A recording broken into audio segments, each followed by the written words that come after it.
kita niatkan menjadi sholat sunnah. Sholat zuhurnya kita ngikut berjamaah.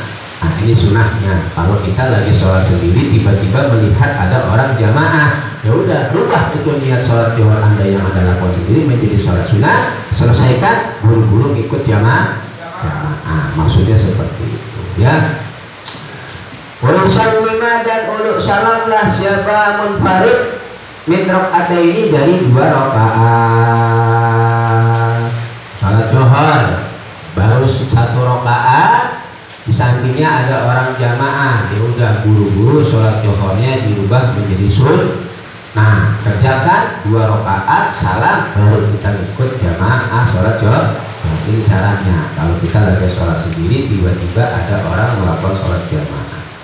Di dalam yakum ketika belum menegakkan siapa munfarid bisa pada rakaat yang nomor 3. Berbeda kalau dia sudah sampai kepada rakaat yang nomor 3. Contoh misalkan sholat zuhur, dia sholatnya sendiri. Ketika dia sholat sendiri sudah sampai rakaat ketiga, ya ada orang jamaah zuhur. Maka kalau kasusnya dia sudah sampai ke rakaat ketiga, nggak perlu atau tidak disunahkan bagi dia merubah sholat zuhurnya menjadi sunnah. Tetap bagi dia untuk menyempurnakan sholat zuhurnya menjadi 4, tidak perlu dirubah menjadi sholat sunnah. Nah, tadi kasusnya kalau sholat sendirinya itu belum sampai rakaat yang ketiga. Di rakaat pertama dia sholat zuhur, tahu-tahu di sampingnya ada orang jamaah sholat zuhur, ya udah rubah sholat yang menjadi sholat sunnah. Maka ketika rakaat yang kedua buru-buru salam, ya langsung ikut jamaah. Nah, maka sholat yang dia lakukan sendiri itu dihukumi sunnah mutlak kalau belum sampai ke rakaat yang ketiga. Ini summa yadkhula, kemudian masuklah munfarid fil jamaati di dalam sholat berjamaah. Ya, summa yadkhula, kemudian masuklah munfarid fil jamaati di dalam sholat jamaah. Ini sunnah sekali lagi bagi orang yang ketika dia sholat sendirian, kemudian ketika dia sedang sholat dia mendapati ada orang sedang sholat berjamaah. Nah, sikap kita bagaimana? Apakah kita meneruskan sholat kita sendirian atau bagaimana? Di sini disunahkan bagi kita untuk menjadikan sholat yang kita lakukan sendiri ini menjadi sholat sunnah mutlak. Itu pun kalau belum sampai ke rakaat yang ketiga. Berarti rakaat pertama atau rakaat yang kedua tetapi belum sempurna, tiba-tiba ada jamaah, ya udah niatkan sholat yang sendiri tersebut menjadi sholat sunnah, buru-buru salam dan mengikuti kepada sholat jamaah.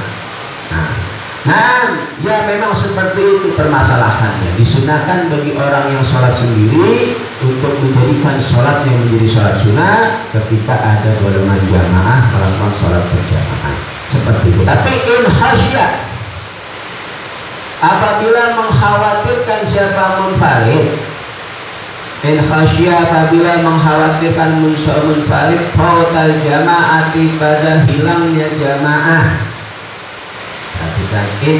Intam mama apabila menyempurnakannya munfarid raka'ataini pada 2 rakaat, ustuhibba maka disunahkan lahu bagi munfarid apakah ussolati memutus sholat.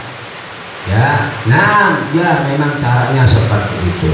Tetapi apabila bagi dia yang sholat sendirian mengkhawatirkan hilangnya sholat berjamaah, apabila dia menyempurnakan 2 rakaat, maka boleh bagi dia atau disunahkan bagi dia untuk memutus sholatnya, wastiqnafuhu, dan mengawali sholatnya munfarid jamaatan dengan mengikuti jamaah.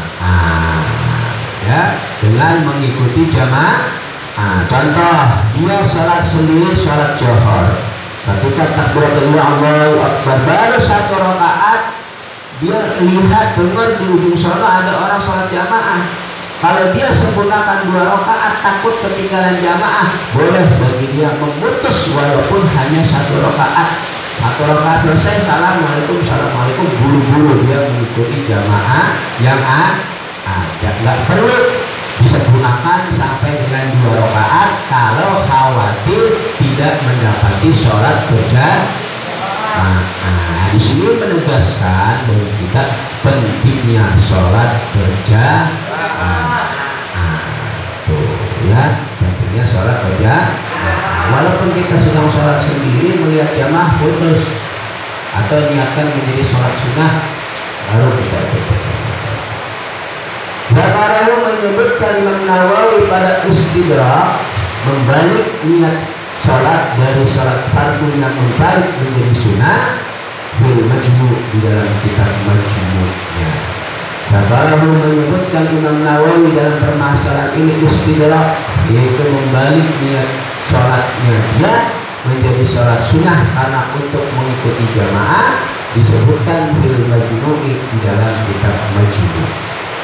Berbahasa dan membahas Al-Bulkini Imam Bulkini annahu sesungguhnya munfarid itu sallimu uluk salamun safarid walau min rak'atin walaupun dari 1 rakaat.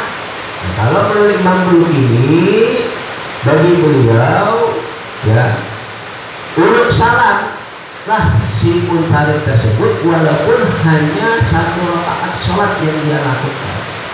Ya, penekanan dari Imam Bulkini ya, dia baru sholat sendiri johar, baru 1 rakaat ada golongan jamaah. Menurut Imam Bulkini tidak perlu disempurnakan 2 rakaat, cukup 1 rakaat tersebut dia kerjakan ulul salam langsung mengikut jamaah.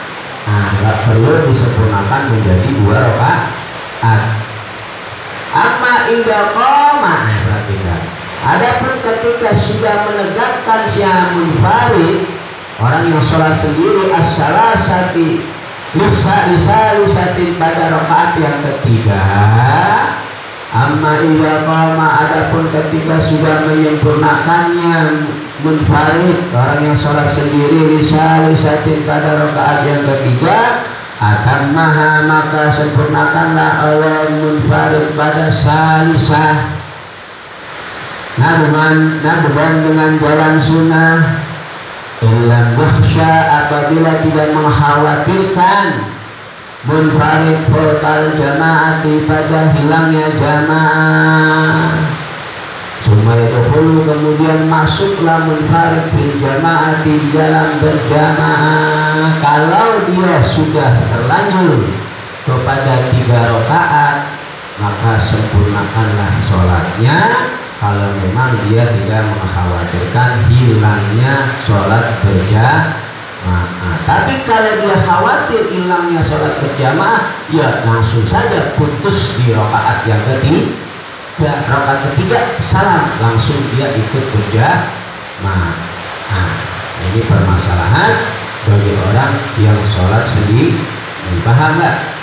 Ya, paham nggak? Di sini menunjukkan pentingnya berjamaah. Bahkan dalam hadis Nabi sebagian ulama mengatakan bahwa sholat berjamaah ini merupakan fardhu ain, ya, dengan landasan hadis Nabi yang memerintahkan kepada sahabat siapa yang buta, berarti kan minta alasan untuk tidak berjamaah ke masjid karena alasan dia buta, tidak ada yang bisa menuntut dia untuk berangkat ke masjid. Kata Nabi, kalau ente mesti dengar dari rumah suara aja, dengar ya suruh Allah itu ya berjamaah.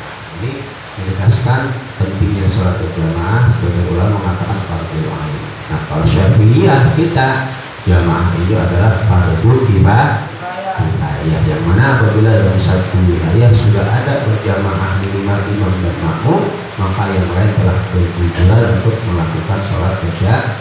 Intinya banyak faidah yang didapatkan di dalam sholat berjamaah. Nah, wallahu a'lam bishawab. Baca dulu.